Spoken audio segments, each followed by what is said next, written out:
Hello and welcome to the Transitions Podcast, the show that empowers you to seamlessly move from one area of your life or one season of your life to another. I'm your host, Chris Powell, and I'm joined by my co-host, Emily Pierce. Say hi, Emily. Hi. Today Hi. we're going to talk about prison transitions with Mark Barrett, he's been a friend of mine for about a year and a half, 2 years. He's got quite a story. We'll discuss the ins and outs of life after prison. So be sure to listen to this all the way through. All it's going to do is help you in whatever you're going through. As always, please like and follow Transitions on the Instagram and Facebook on the Transitions Podcast Show.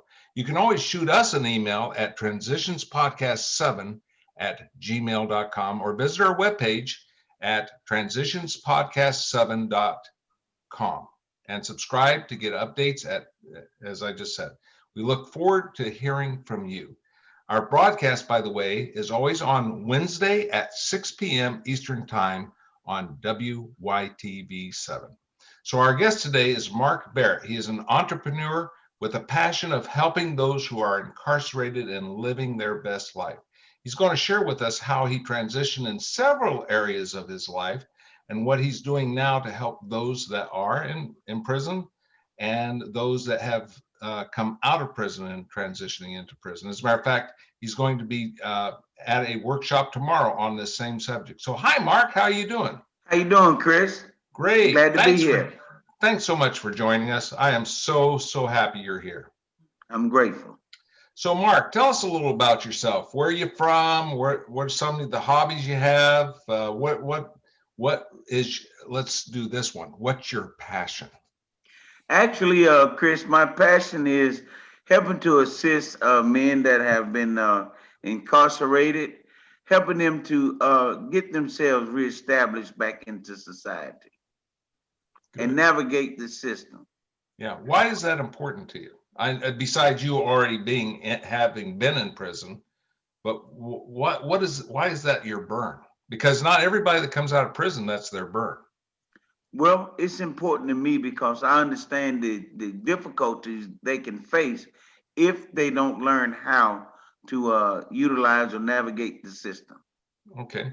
So when you went to prison the first time, you've been in prison twice, is that what I understand? That's correct. How old were you when you went to prison the first time? I was about to turn 16 years old the first time I went to prison. So what'd you go to prison for? I went for accessory to armed robbery after the fact, and I received a 1 day to 14-year sentence as a committed youthful offender. Mm-hmm. Even though I didn't actually do the crime, I knew who did it. Mm-hmm. So, yeah. So when you are that young and you went into the prison system, you were in as a juvenile, is that correct? Yes. When you went in and into prison as a juvenile, what were your first impressions when you arrived at the facility? Well, to be honest, I was probably numb, because I didn't know what to expect. But after getting there, it just kind of I just had to make up in my mind that this is where I was. So I was going to have to figure it out. Mm-hmm. So then you were placed in an adult prison when you turned 18, I take it? Is that correct? Yes, that's correct. Okay. So what happened in that transition from a juvenile facility to an adult facility? I guess the biggest thing was that I knew I would be around older men. And so it was just a matter of realizing that I had to mature, because I couldn't be that little boy no more. Going from the young youth prison to the adults, it's just about, you just done got older, pretty much, Nothing's really changed. You just going from one environment to another with older people. Mm-hmm. So what kind of support group did you have in prison to help you change into somebody that after you entered into civilian life or came out into society, into a productive person? What kind of support system did you have there? And the first time you were in prison? Well, actually, in prison, they had a lot of support systems as far as like I know we had people from the outside coming in to bring us worship services. We had other programs to come inside the prison, Hmm. such as Narcotics Anonymous, Yeah. Alcohol Anonymous, and it gave you an opportunity to build a relationship with people who had dealt with some of the same things you were dealing with, Hmm. even in prison. Yeah. So, hey, Mark, keep your face framed. There you go. Okay. So, let me ask you, did that help you? Did that help your mindset? Did that change anything in your attitude? What kind of thing did that do for you? Well, maybe at the time for me, it just actually gave me an understanding because remember at that time I actually didn't suffer from addiction problems. I just happened to get involved with the criminal activity that landed me in prison. Mhm. You know, it wasn't until the second time, well, until I was released, that I began to travel down that road of substance abuse. Okay, so now that brings up the point. You got out of prison, and then how long was it before you found yourself back in prison, and what was the charges then? Actually, I when I was released from prison the first time, um, it was in I think 91, and I think I stayed out about 3 years.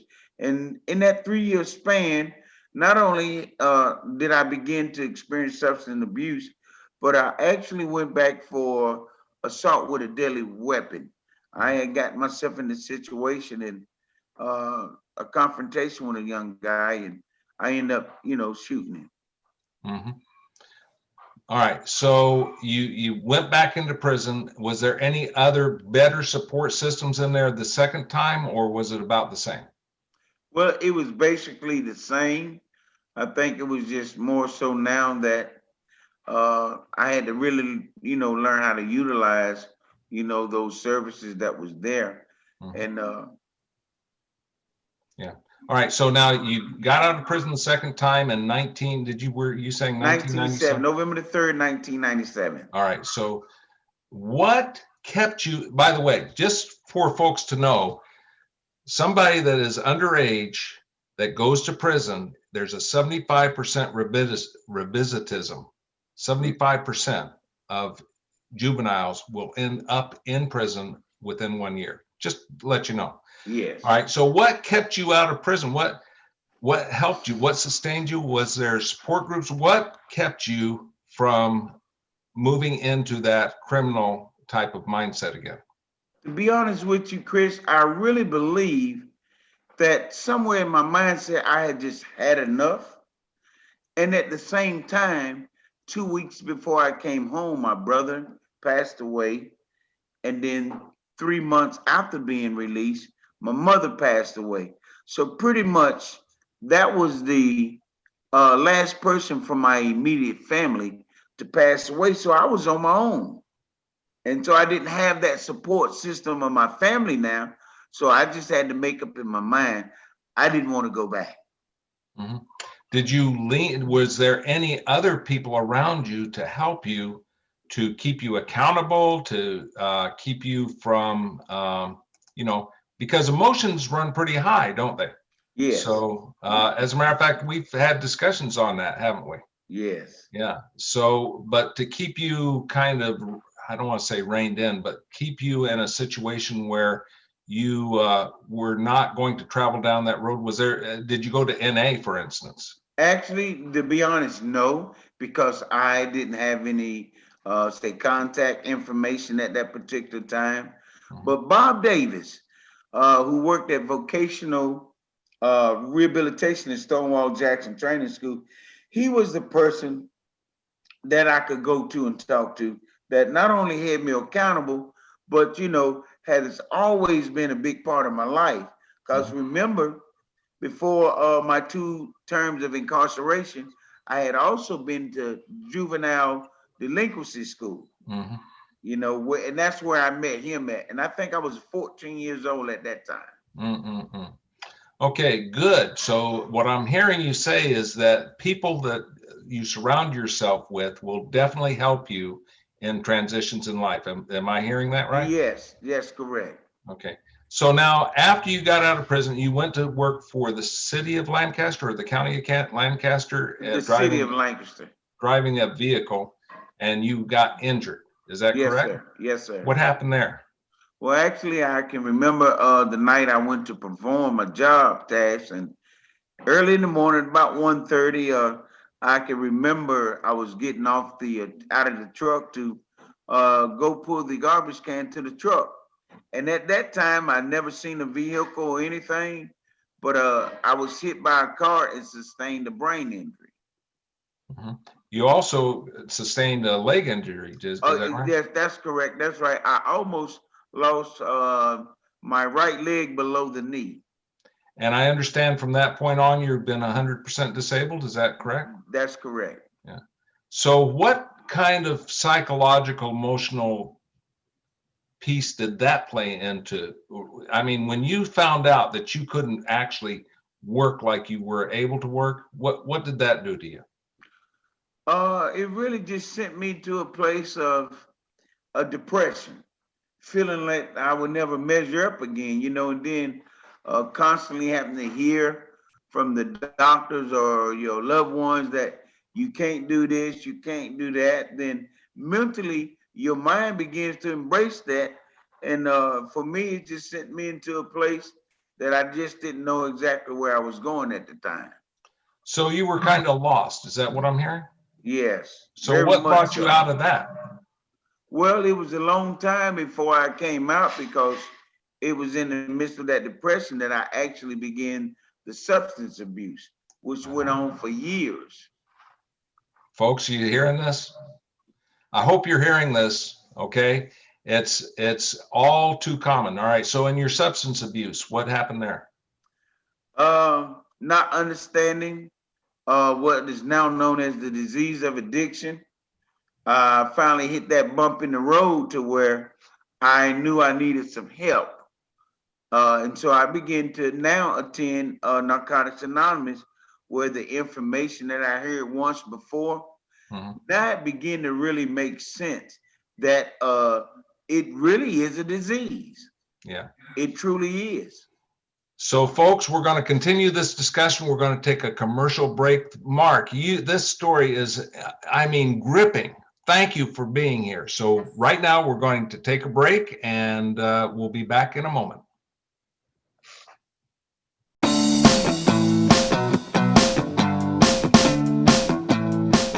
Mr. Happy Living here. I love good things made by good people. That's why I love Zona Plus, the world's first software-controlled handheld device that improves cardiovascular health using isometric exercise. You're going to love yours too. I use mine almost every day to keep my blood pressure right where it should be. It also helps maintain healthy blood and oxygen flow and bone density. And it increases the production of nitric oxide, which also increases blood flow and lowers blood pressure. All good stuff. But what really surprised me is this little device has been adding muscle to my biceps too. I walk around all day long feeling pumped. Check them out at happyliving.com and select Partners in Happy for $50 off. Plus, for every order placed in the month of January, I'll donate $50 to WYTV7 and another $50 to Life Vest Inside.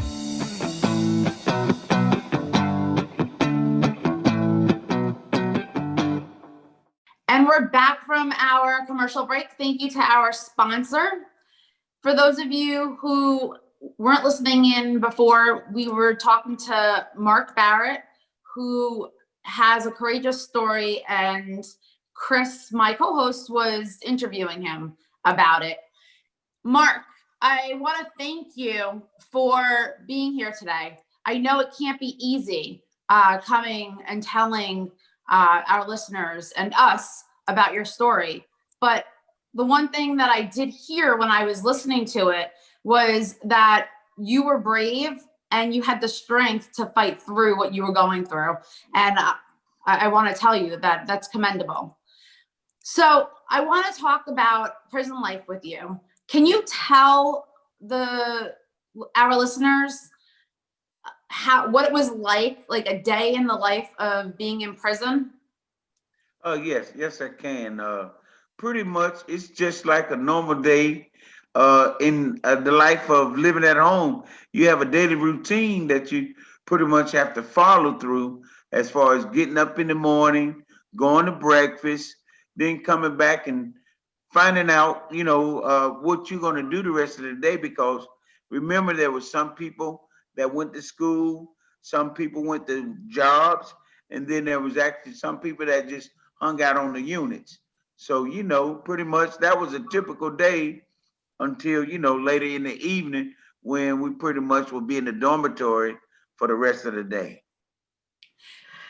So just a little background on me. I actually interned at a jail. So I'm familiar with, what happens inside a jail. Jail is very different from prison. Yes. Jail is short-term while you're waiting for your sentence, or whether you're waiting for your trial.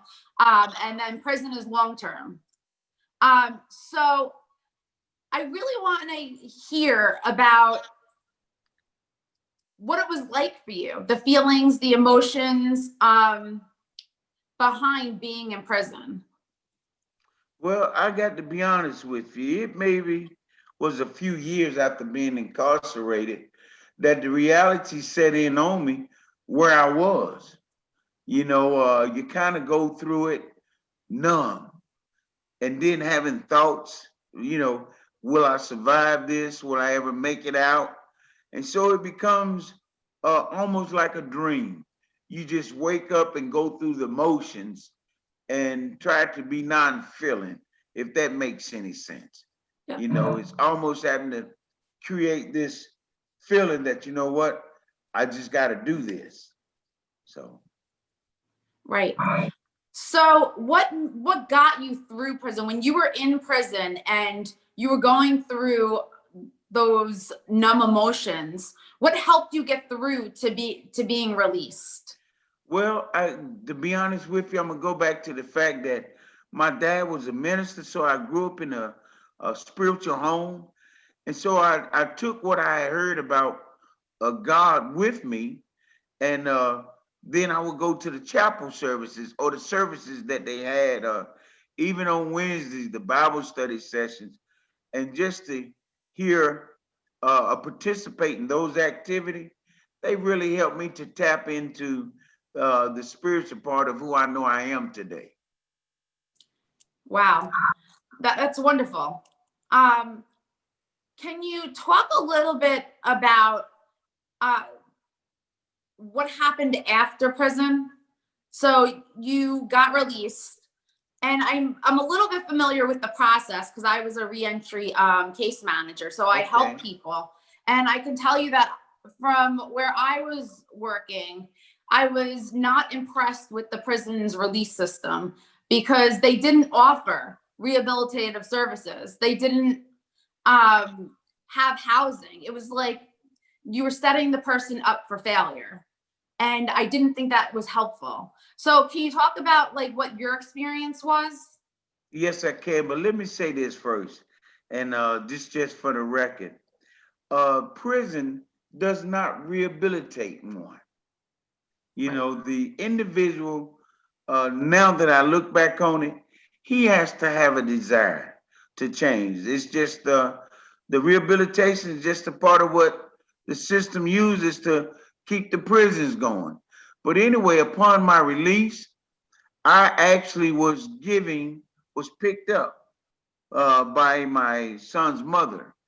And it was just kind of like, you just come home and you have to make the best of it.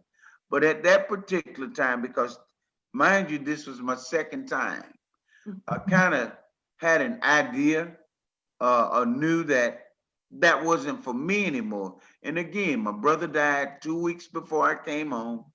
Then my mother died. And like I said, it was a long haul, but at some point, I finally realized that I just had to make up in my mind that I wanted to have a better life out here. And so I got in touch with vocational rehabilitation, and I started from there. That speaks volumes. It really does, because what you just said was very powerful. It's the person that wants to be rehabilitated, not the prison that does it. So you got out and you got the help. How did you research the resources for people that may be just coming out of prison? How did you find those resources? Well, I think one of the key things for me was the fact that I remembered who Mr. Bob Davis was and where he worked. And see, he used to come to the prison units because he was a part of the reentry program. And I remember telling him that I was soon to be released, and he told me to get in touch with him. So when I look back on it, I think the relationship that I had with him from training school was a great benefit once I got out the second time. But for the most part, there's nothing in place when a person's about to be released from prison, as to showing them who to contact, who to get in touch with. So that's why I'm grateful to have this opportunity, because I believe now that's a part of my mission, what I'm here to do. That's wonderful. I'm going to turn it back over to Chris. I want to thank you again. You have a very courageous story that I think that people that are listening will really get help from. And I'm going to turn it back over to Chris. And thank you, Emily. Thank you, Emily. It's always great seeing your bright, shiny smile, and it's wonderful. So I have one question for you, Mark. What's next for you? You're in the here and now. What is happening in your life now? Well, and actually, just tie it in pretty tight, because we're running out of time. Okay, well, actually, after just coming through 9 weeks of radiation treatment, I've been pursuing getting my 501c3 status to establish Onesimus Transitional Institute, which is to help men that are coming out from incarceration, to show them how to navigate the system, but at the same time to let them know that it starts from the inside. That's awesome. So any other words of wisdom? You said something on the break. Do you recall what it is? Can you relate that? That's okay. Yeah, putting you on the spot. Okay. What's God doing in your life, Mark? Actually, on tomorrow, I will be going to Charlotte to speak at a men's conference where there's formerly incarcerated guys who've gotten out and have become successful. And I thank God is joining me to continue to build relationships with other men that have been incarcerated that are now successful on the outside. Excellent, excellent. I will so also he's be there. Expanding my boundaries. Yes. Enlarging my boundaries. I'll also be there, and Mark and I are eventually planning on teaming up and going into the prisons, aren't we, Mark? Yes. I'll tell you. Forward to it. By the way, what's your face? How did people contact you? Actually, you can contact me at Mark Barrett 637 at gmail.com. And you have a Facebook page. What's that Facebook page? And also Mark Barrett, my Facebook page. Mark N. Barrett, right? N. Barrett, yes, is my Facebook page. He is a dynamite speaker. You watch his speaking events on Facebook, those live events. Yes. It'll knock your wheels off. I'm telling you, he's just great. So I want to thank you again, Mark, for sharing your story. It takes a lot of guts to do that. Thank you for having me, Chris. You're welcome. And I do want to conclude by just asking give one really good comment or advice to those that are in prison or have just come out of prison. Well, I want to say that, especially for the ones inside, before you get out, it's necessary that you create a plan for yourself before you get out, because it said that a man who fails the plan plans to fail. And I know from experience that's true. Very good. Very good. So thank you, Mark. As a matter of fact, Emily, don't you think we ought to have him on again sometime? Yeah, absolutely. Because he only brushed a little piece. That was the prison piece. Nobody's heard the rest of the story. And there's a lot of rest of the story, isn't there, Mark? Yes, it is. Especially when we met, huh? Wasn't that a miracle? Yes, yes. Divine intervention. Amen. So we're going to be wrapping it up now. And Emily, what were your impressions about all this?